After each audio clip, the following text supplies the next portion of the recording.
Mi ponencia se va a centrar en dos poemas que están mencionados en el título ahí. En realidad es un título bastante largo, pero no es porque pretenda que sea largo, sino porque el título del poema es larguísimo. Entonces, no sabía cuántos eran, pero tengo acá unas 20 hojas, para 20 personas quizás, para que tengan el poema. Pero en todo caso, si no les llega, yo les sugiero que puedan buscar en Google los poemas que están ahí mencionados, sobre los cuales voy a comentar, ¿no? Uno es Muchos años después de la comarca, de Gloria Mendoza, y el otro es La inocencia de lo permanente, de Tulio Mora.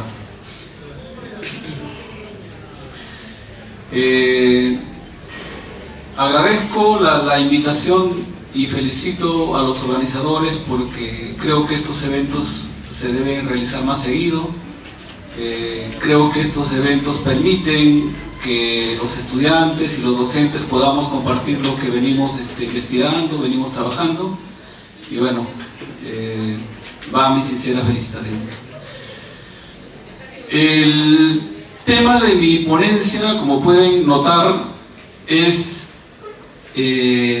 la poesía sobre el conflicto armado interno en el Perú, a propósito de dos poemas que ya mencioné, ¿no? Muchos años después a comarca, de Gloria Mendoza, y La inocencia de lo permanente, de Tulio Mora. Bien. La guerra interna que se llevó a cabo en el Perú entre 1980 y 1992 sigue despertando cuestionamientos de todos lados. Y pese a que en el gobierno de Toledo, el cual significó una vuelta a la democracia, se formó la llamada Comisión de la Verdad y Reconciliación, parece que ésta no cumplió con su objetivo, porque muy pocos la aceptan como verdad y porque tampoco logró generar esa ansiada reconciliación. Y yo calculo, pienso que vienen tiempos peores todavía. ¿Puede moverlo? Sí, gracias. Entonces, según el profesor Ovilluz, que ha investigado este tema, él establece que en nuestra sociedad perviven tres posturas sobre este aspecto, ¿no? Sobre la guerra interna o el conflicto armado interno. La primera sería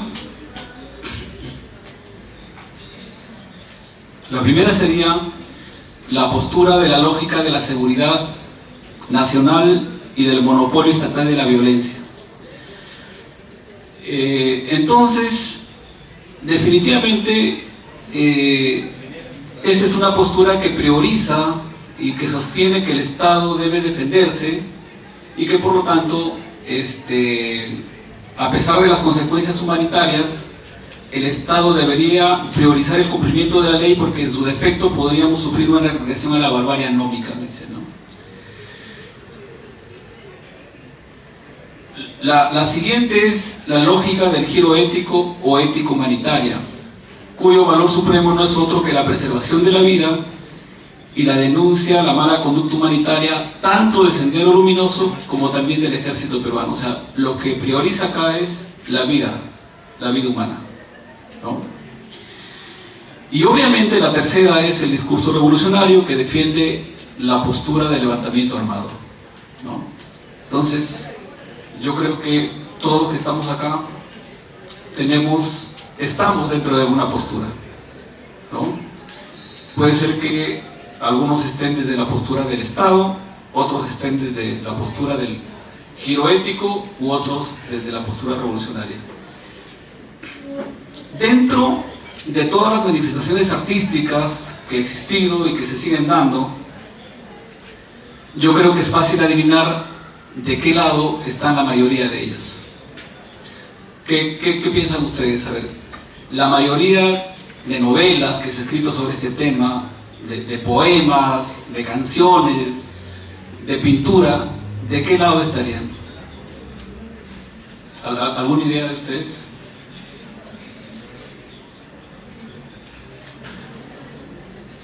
Bueno, definitivamente casi todas las manifestaciones artísticas, culturales, están desde el lado del giro ético, ¿no? Defendiendo la vida.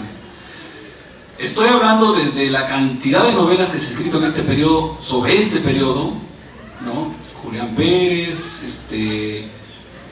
¿cómo se llama? José de Piérola,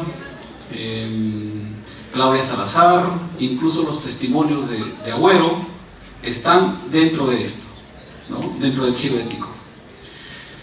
Dentro de la primera tendencia, que es la tendencia del Estado, yo creo que casi no existe creación literaria si no fuera por la literatura que produce el militar, que también es escritor, Freire, ¿no?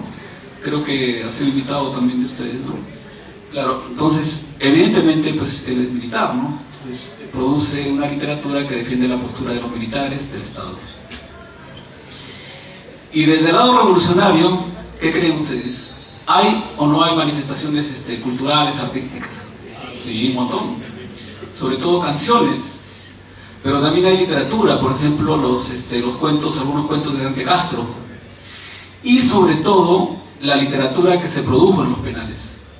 Por ejemplo, tienen los poemas populares, que son como décimas, que escribió un poeta senderista llamado Jovaldo. Por ejemplo, tenemos los cuentos de un escritor, Víctor Hernández, que publicó estando en el penal, y me parece que más allá del prejuicio son cuentos bastante buenos, ¿no? Y muchos otros. Como les digo, sobre todo en la canción popular existe mucha producción que defiende esta postura, ¿no? La postura revolucionaria. ¿Podemos pasar? Bueno, yo he elegido estos dos poemas, o estos dos autores, porque ambos pertenecen a la generación del 70, ¿no? Incluso, como pueden ver, nacieron los dos en 1948, ¿no? Gloria Mendoza en Puno y Tulio Mora, que fue uno de los componentes, integrantes más importantes de Hora Cero, nació en Huancayo, en Junín, ¿no?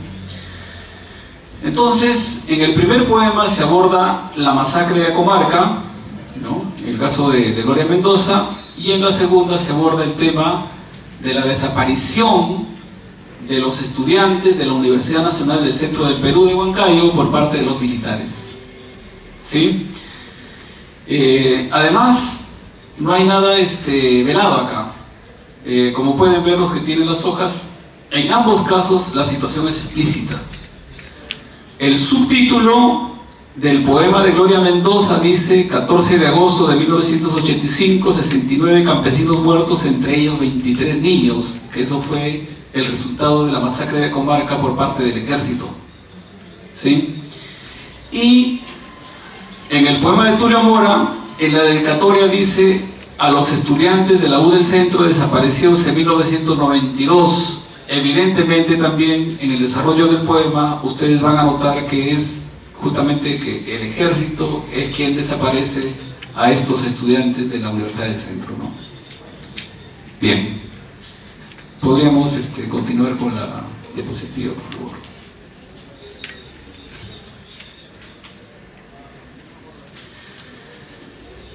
No sé si ustedes han tenido la oportunidad de leer a Gloria Mendoza, pero es una poeta que en los últimos años ha sido bastante prolífica, y en realidad este poema pertenece a un poemario que se llama Cantati deshojando margaritas, de 2006, y el poemario pues en general es de carácter intimista, lírico, ¿no? Donde predomina el tema de la poesía en sí misma. Por ejemplo, tiene un poemita que dice así: poesía, mi flor de trigo, compañera, me cobijas en el pétalo de otro tiempo naranja. Sin embargo, en el poema que vamos a comentar es singular en cuanto a su temática dentro de este conjunto. puedes avanzar un poquito. Ya.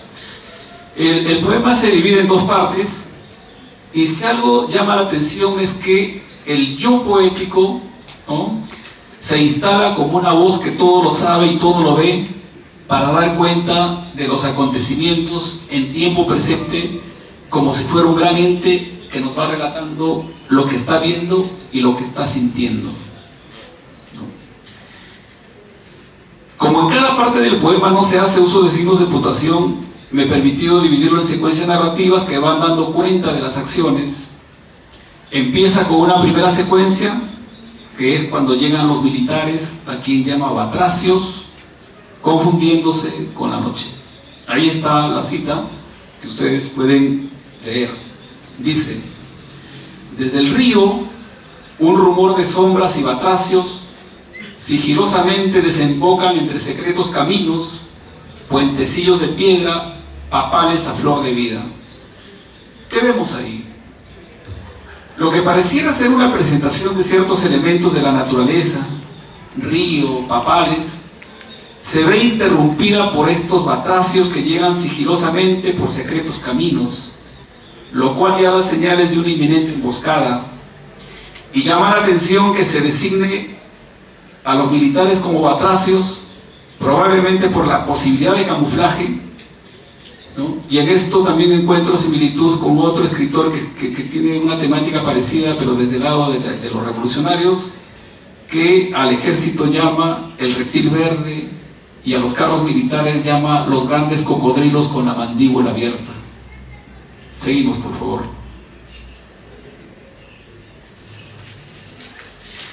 En esta secuencia, donde dice: perplejas las montañas contemplan con sus ojos de ave solemne, que todo lo ve, que todo lo sabe, pero debe callar.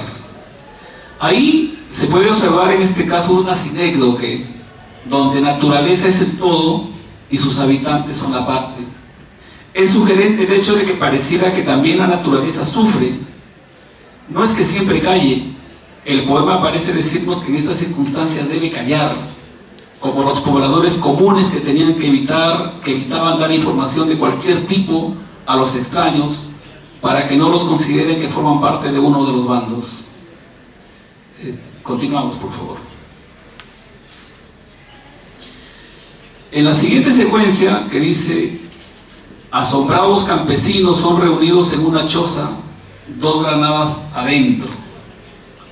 Entonces, en la siguiente secuencia se vuelve a mencionar a los batracios, redondeando la idea inicial de que se refería a los militares o a quienes perpetran la masacre,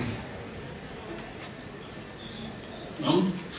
Dice: los batracios se pierden en la estela de la tarde, nadie vino, vomitan su veneno, nadie los vio, jamás estuvieron en la comarca.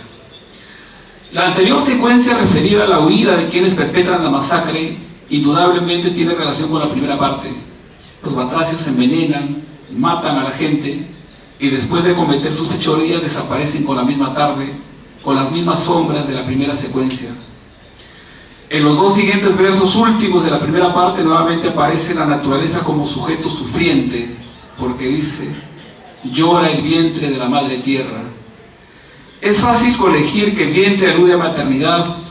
Entonces es evidente que la tierra es víctima y sufre porque pierde a sus hijos, y evidentemente no hay víctimas porque no se trata de humanizar al victimario. Entonces yo creo que esa narrativa, eso ha sido determinante y es determinante en nuestra sociedad contemporánea, porque lo que no se quiere reconocer es la humanidad del otro, ¿no? Este fenómeno, por ejemplo, del terruqueo, del que tanto se habla, no es solamente la denominación, sino al llamar terruco a alguien, le estás quitando su humanidad precisamente, ¿no? Puede continuar, por favor.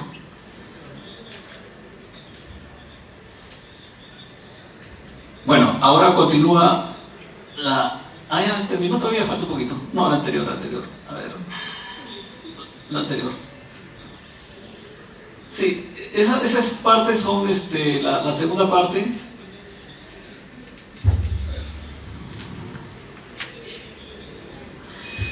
En la segunda estrofa sigue conservando el tono neutral periodístico, pero solo en apariencia, pero en esta instancia los acontecimientos ya han ocurrido. Desde un presente, después de muchos años, que pretende ser el ahora, pero también podría ser el presente de acá a muchos años, es la idea de un presente eterno donde los muertos, las víctimas, aún viven. Ahí ustedes pueden ver el poema que dice: en las inmensas fosas de Acomarca, ellos, anónimos, acribillados, eternos, expectantes, hambrientos, todavía se confunden con el fogón, con la luna, con la brisa de las alturas y la lluvia, y aún sus nombres se encienden en cada retama de solitarios caseríos. Es decir, que los asesinados, los muertos, sufren las mismas cosas de las que sufre cualquier persona viva.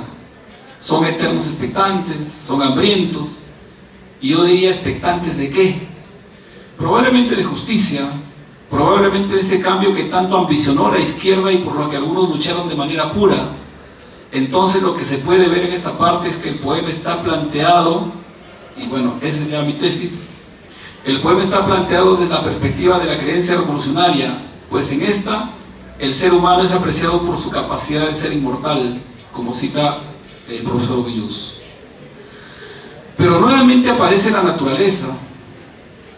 ¿Podemos avanzar un poquito? Sí. Nuevamente aparece la naturaleza.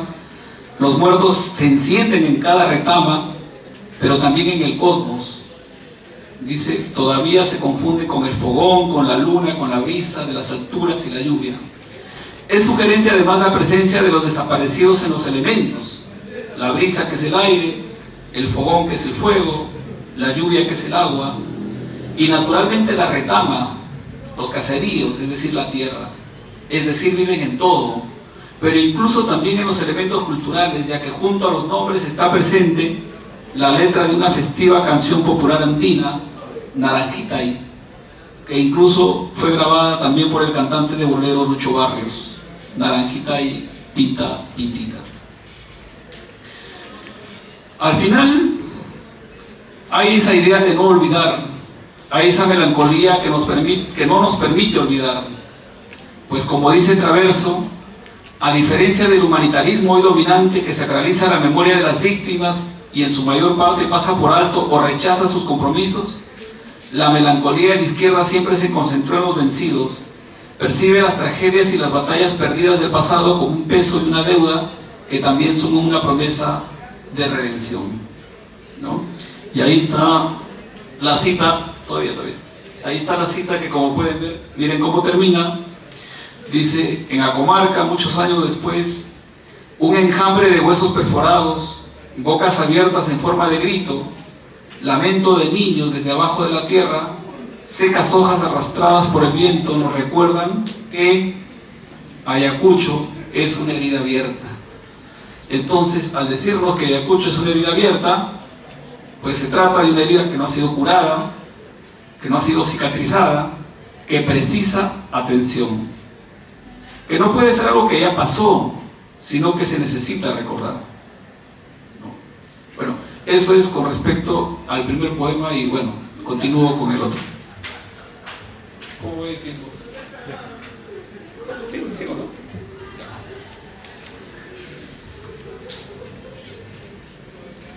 Sí, bueno, como he puesto ahí algunos datos, este poema pertenece al libro País Interior del 2010. El epígrafe de Derek Walcott ya anticipa el contenido, ¿no? El epígrafe dice: en algún lugar hubo un arresto, en algún lugar se recogió una pequeña cosecha de cadáveres en un camión, los soldados descansan en algún lugar junto a una carretera o fuman en un bosque. Entonces, evidentemente, el epígrafe ya denota arresto, cadáveres como frutos que se recogen en un camión, y por otro lado, los que perpetraron dicho arresto y dichas matanzas solo descansan. Pues descansar es más bien una actividad relacionada con el trabajo, con alivio, un cesar de las preocupaciones y de las actividades. Asimismo, el verbo fuman está más bien relacionado con el placer, es decir, mientras que las víctimas sufren, los victimarios lo ven como algo cotidiano, como un trabajo, como una recreación. Continuamos, por favor. Sí, está bien.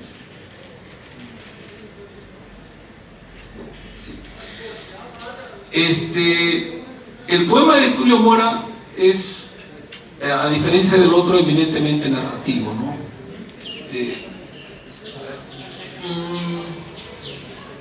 Sí, ahí se ha hecho una operación donde, por ejemplo, se han juntado los versos de manera seguida y nosotros podemos leerlo como si se tratara de un texto en prosa, ¿no? Entonces, ¿qué genera esto? Esto genera que justamente se pueda entender mejor la secuencia que propone el poema, ¿no?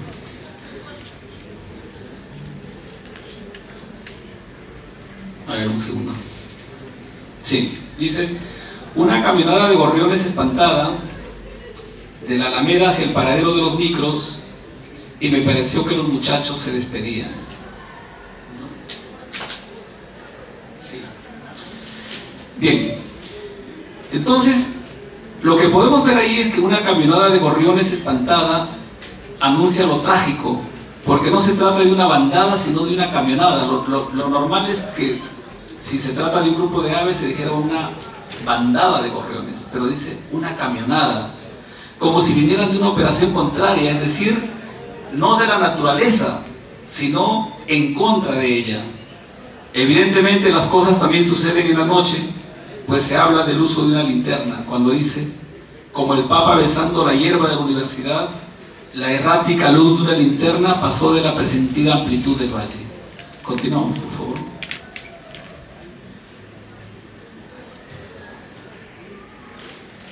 Ya. El sujeto narrador, el sujeto, normalmente en poesía usamos el término yo poético, pero como le dije acá, tiene una estructura narrativa, podríamos pensar que es el sujeto que enuncia, ¿no? El sujeto narrador asume una identidad que es la misma de los estudiantes, es decir, se asume como alguien del mismo pueblo. Eso lo pueden notar ustedes, por ejemplo, en la parte resaltada, cuando dice: a unos rostros ocultos, no en máscaras de palo de nuestras fiestas, sino en la simulación de la leve pasamontañas. Nuestras fiestas. Entonces, el sujeto que habla también se asume como parte de los muchachos desaparecidos, ¿no? Incluso más adelante el narrador considera y cree que estos estudiantes han entendido mejor que nosotros sería en ese caso los huancaínos, todas las páginas. Uno se entusiasma al pensar que son páginas de sabiduría, pero no, son páginas de terror. Dice, cito: y me pareció que los muchachos habían entendido mejor que nosotros todas las páginas del libro del terror y que su sabiduría recorría. Cambio, por favor.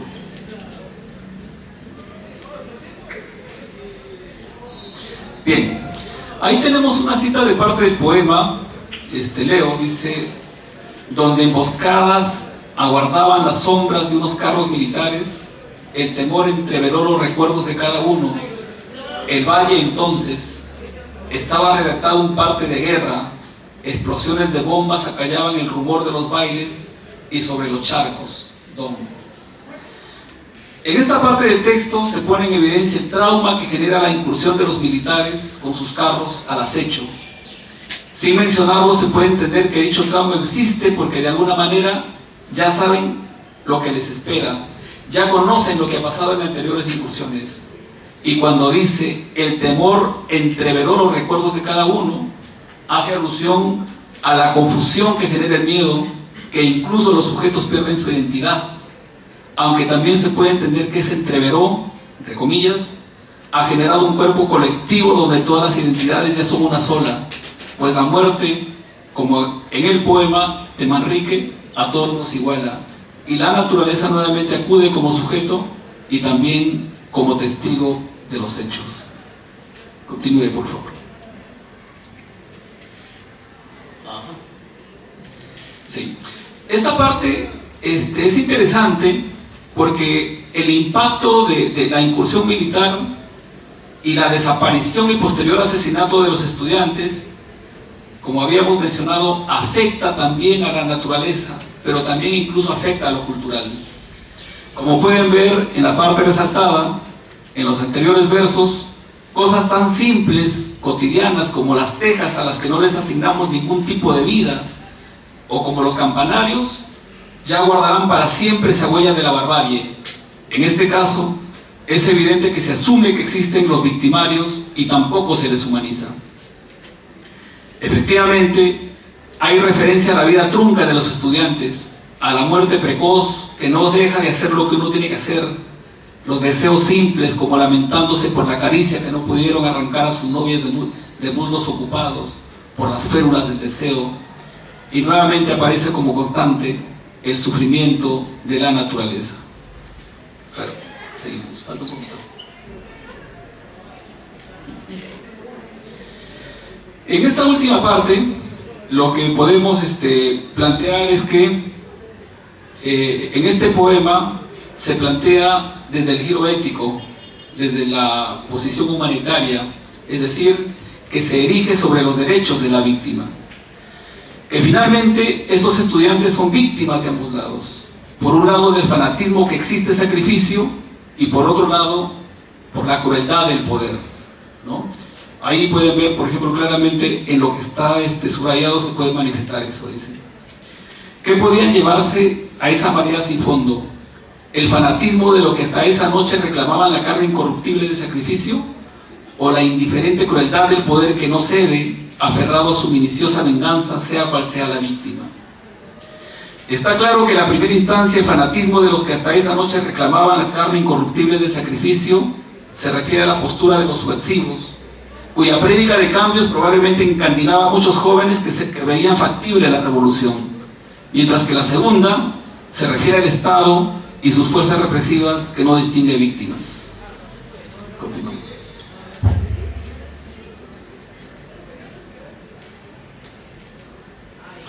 Sin embargo, en las últimas estrofas se produce otra operación, una especie de reivindicación de los sueños y de los hechos de los estudiantes. Hay algo que no muere, y evidentemente ese algo que no muere es lo que buscará venganza, ¿no? Entonces, observen lo que está resaltado ahí, dice: arrojaron al camino con olor a abono los versos de una plegaria. No hay verdugo que arranque de raíz la hierba y las arroje a las grietas del olvido, sin que llanto del universo no extravíe el curso del universo. Encontramos que los estudiantes son ahora la hierba que inexorablemente habrá tenido que repercutir en el curso del universo, porque además está el poder de la palabra que es fecunda, porque existe ese abono para que prosperen los versos de dicha plegaria. Asimismo, la voz poética pareciera decir que la muerte se vuelve algo valioso si ocurre por un ideal, y la sangre tiene un sentido que hay que propagar. El poema tiene estructura cíclica. Empieza cuando una manada de gorriones salió espantada de la alameda hacia el paradero de los micros, y termina cuando los gorriones salieron disparados de la fronda anunciándonos la inocencia de lo permanente.